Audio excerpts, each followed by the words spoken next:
This video is going to cover the graphing, the full analysis in graphing a polynomial function that's already been factored. So these would be problems in 5.1 again. And this happens to be an odd-powered function because you have a third-degree situation here. You have two zeros of -3 coming from these factors and a 0 of 1 coming from that factor. But let me just show you the kind of problems that this video is really going to cover from our homework in the book. I think it would represent, say a problem like 57 and these problems in here, where in this particular case, I don't think you're going to be asked to graph, but you are going to be asked to pick up information like the zeros, the multiplicities of those zeros, determining whether it crosses or touches, where it crosses or touches the x-axis, and let's see what else here. Determining the turning points, the maximum number of turning points, the endpoint behavior, and so on. They're all the ingredients for doing an actual graph. So what I figured I would do is, in actually graphing this problem right here, I'm also going to need this information. So this video should allow you to be able to do problems like this where you're not being asked to graph, as well as problems like, let's say, number 81 through 98 right here, where you're being asked to, or actually 81 all the way through 106 here, where you're being asked to go ahead and do the full analysis and the graph as well. And the analysis is the steps from 1 through 8 on page 343. But this little template here that I've provided you guys in class, this is going to go ahead and cover those 8 steps. And I think this problem just so happens to be problem number 84 in 5.1. Okay, so what's our first step? It's to determine the endpoint behavior. It turns out that this is a positive odd function. We talked about the degrees earlier, and let's see, there is 1 and then 2 more zeros here, so it's a third degree. And it's positive because the value in front is positive. We could really kind of put this in full function notation, f equals that function right there. And so it's positive. Well, it turns out when you have a positive odd polynomial function, imagine putting -infinity in here and -infinity in here. Well, when you would do that, you would get -infinity minus 1 is still a very big negative number. And when you put -infinity in here, the fact that you have -infinity being multiplied an odd number of times, because this would be -infinity plus 3 is still -infinity times -infinity plus 3 again, you would end up with this. An odd number of negatives, of very big negatives, and therefore when that happens, you are way over here in the x direction, and you're going to get a negative answer. We think this graph is going down on the left, because this answer will become -infinity.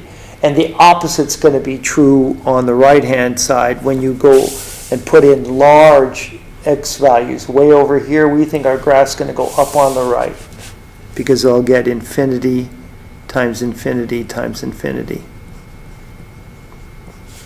So there's our expectation of the endpoint behavior for this graph. Okay, what about the y-intercept? That's an easy thing to find on a factored polynomial function, because I'll just put 0 in here and 0 in there. That's what I do. I let the x-coordinate be 0 when I find a y-intercept, and I'll get this. F of 0 is going to be 0 minus 1 times 0 plus 3 squared. Well, that's -1 times 3 squared, and -1 times 3 squared is going to be -1 times 9 is -9. So I'm expecting my y-intercept to be 0, -9. So we're over here, and that would be at 0 and -9. So we already got ourselves a point And we also have an idea of of the endpoint behavior of this graph. We think that it's somehow going down on the left and up on the right. So the graph hasn't really taken on too much shape yet, but we do know a little bit about it. Okay, well, this part of this polynomial analysis sheet is not going to be necessary until we get to 5.2. This is if your polynomial function is not factored yet, but our function is factored already. So we're going to be able to go ahead and skip this. So the thing that we need to find here when it says find the x-intercepts, we already have built into our factored form of our polynomial function. So I'm going to go ahead and skip right to step 3 where we actually plug those x-intercepts into this chart over here. Well, what are they going to be? Well, for that factor of x minus 1, right, if you set that equal to 0, if you let f of x be 0, because that's what you do, you let y be 0 when you're finding your x-intercepts. Zeros and x-intercepts are the same thing. If you solve this and let x minus 1 be 0, you're going to get x is equal to 1. So that 0 only occurred once. That means it has a multiplicity of 1. And multiplicities that are odd like this, the function's graph crosses at points where you have an odd multiplicity. But this other one has an even multiplicity. And when you set each of those equal to 0, you're going to get negative 3 when that's set equal to 0. You're going to get x is equal to negative 3, and you'll have that occur twice. And that is going to be a multiplicity of 2 then. And when that happens, the graph actually touches or bounces off there. Okay, so let's identify those points right over here on our graph. And we're going to have 1, 0 at positive 1, and the other 0 at negative 3. It's going to cross through here because that has an odd multiplicity. And it's going to bounce or touch here at negative 3 because it has an even multiplicity. Okay, so now I think it's time. We're getting some sense. We know that our graph is going down here on the left. We think it's going to come up. It's going to bounce. It's probably going to come back down through here, I think. And then it's going to come and cross through that other 0 that has an odd multiplicity. That's our anticipation. I think it'd be a good time to bring our calculator out. Actually, we could answer this question. The maximum number of turning points on a polynomial function is always 1 less than the degree. And because we're dealing with a 3rd degree polynomial function, that maximum number of turning points is 2. Okay, but let's use the calculator. We're going to plug this function in, and we'll calculate the maximum and minimum points of this function. So we're back to figuring out some things on our calculator here. Let me turn this lamp on.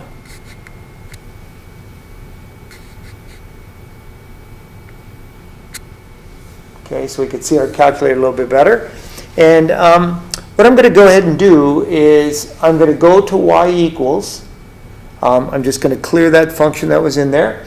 And we're going to go ahead and put this function in, which is right here. And so I'm going to put in x minus 1 times x plus 3, and that one I need to square.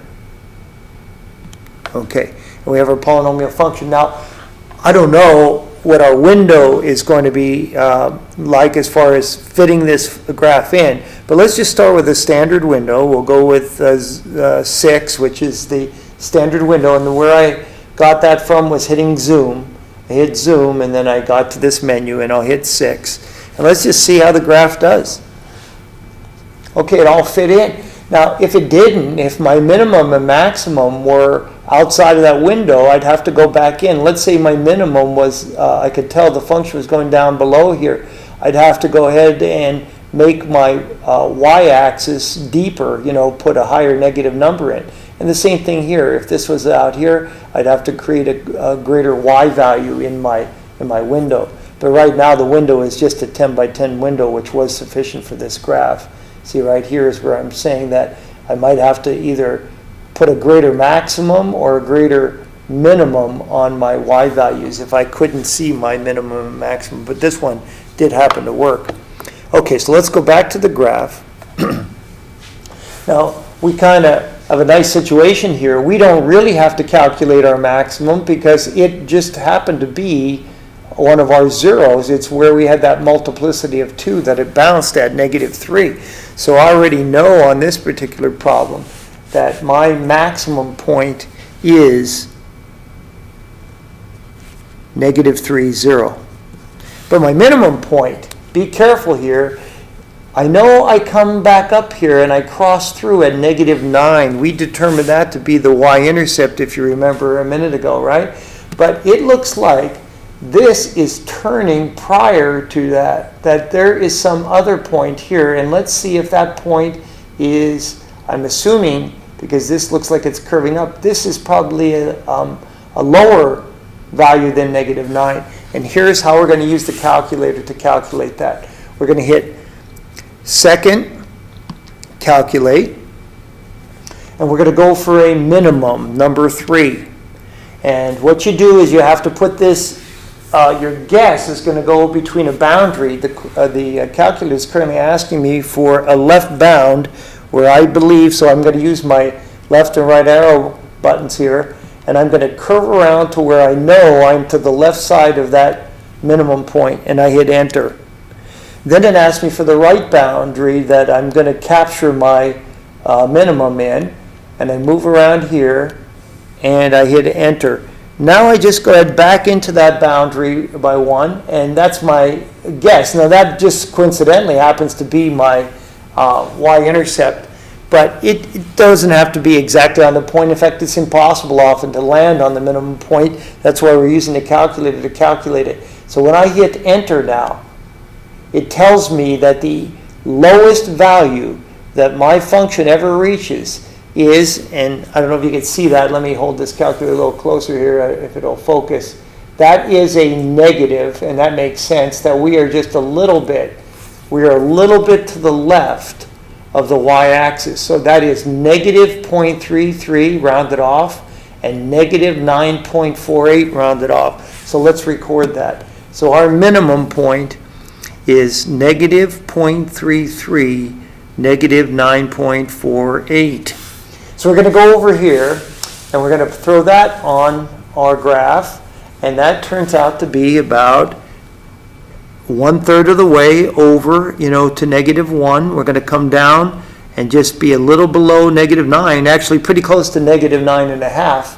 So we'll put our point right about here, and we're ready to finish our graph off. Okay, so we knew that we went down on the left, but the calculator also confirmed that if you take a look at this graph right here.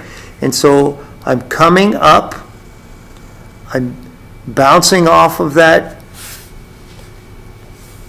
0 that had a multiplicity of 2. I'm coming down to my minimum point and then coming back up again, going through my other 0. And here it is. And it would be a good thing maybe for me to go ahead and, let me go ahead and label that point, and you're going to see why in a minute to answer the final questions here. It'll help to know the values of that point. And so the coordinates were -0.33 and -9.48 was that point right here, was our minimum point right here, right? Okay, now here's where it's going to be helpful. We're going to calculate the following things: the domain, the range, and the intervals over which our function's increasing and decreasing, right? Let's work on the domain and range part. Well, the domain of any polynomial function is always -infinity to +infinity. It'll always cover the whole spectrum of x possibilities, right? Because this thing is not a straight line, not a vertical line, I should say.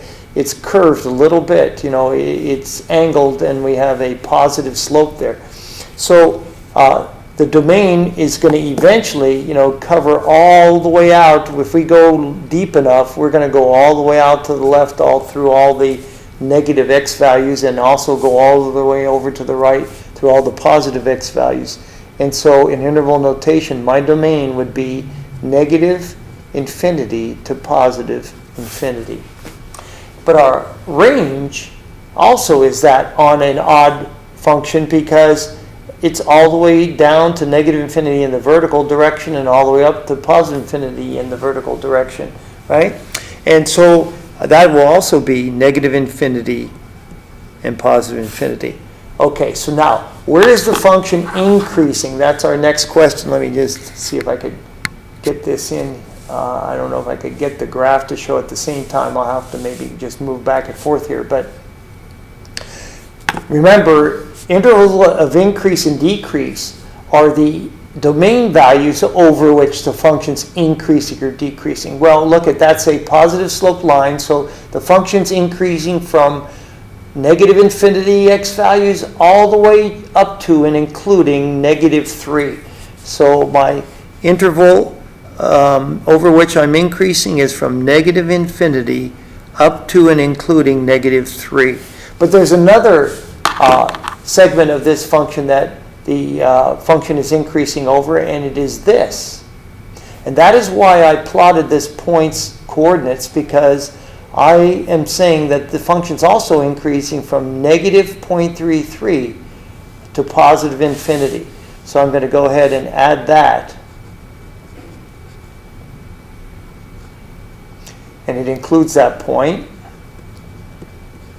but never reaches positive infinity. Okay, and then there was one piece where the function's decreasing. It's from here, which was negative 3, to here, which is negative 0.33.